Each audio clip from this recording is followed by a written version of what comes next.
I'm Miss Kat. I'm one of the STEM educators at Boys and Girls Club, and today I want to be showing y'all how to make frost on the outside of a can. And by frost, I mean like ice and cold, not frosting or icing.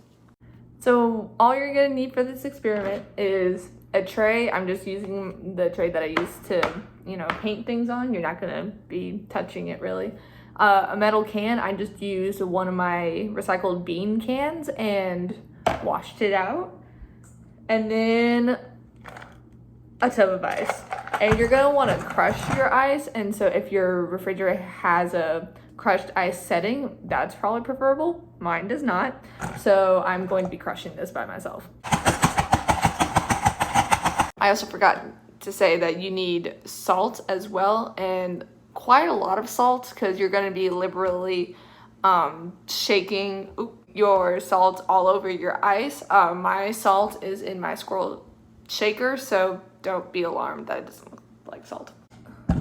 So to get started, all you need is to place your can on your tray or a plate, and then I'm going to put my crushed ice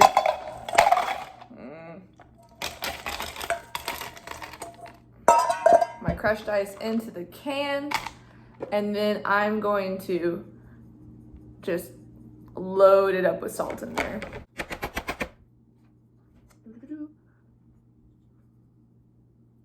I'm gonna shake it around just a little. And then I also have the lid for my can, and I'm just gonna put it on just for extra good measure.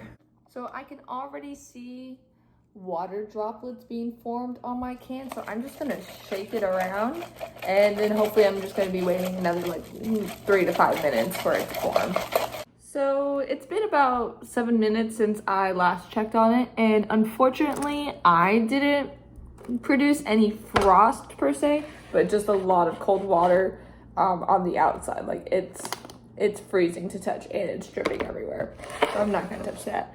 I think something that might help me next time if I did it would be either adding more salt or having my ice a lot more crushed, because the way I was crushing my ice wasn't efficient enough and it did get a lot of smaller pieces. So if you have, a refrigerator at home that has a crushed ice setting, then I would suggest you using that instead.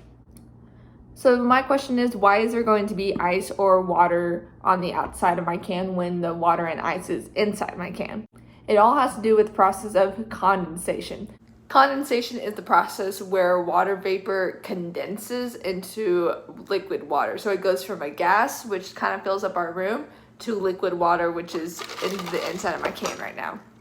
So because the water and ice is so cold inside of the can, and the metal that it was in before was not, the metal is going to decrease in temperature due to conduction, and because the heat energy needs to transfer into the ice to make it warmer so they balance out.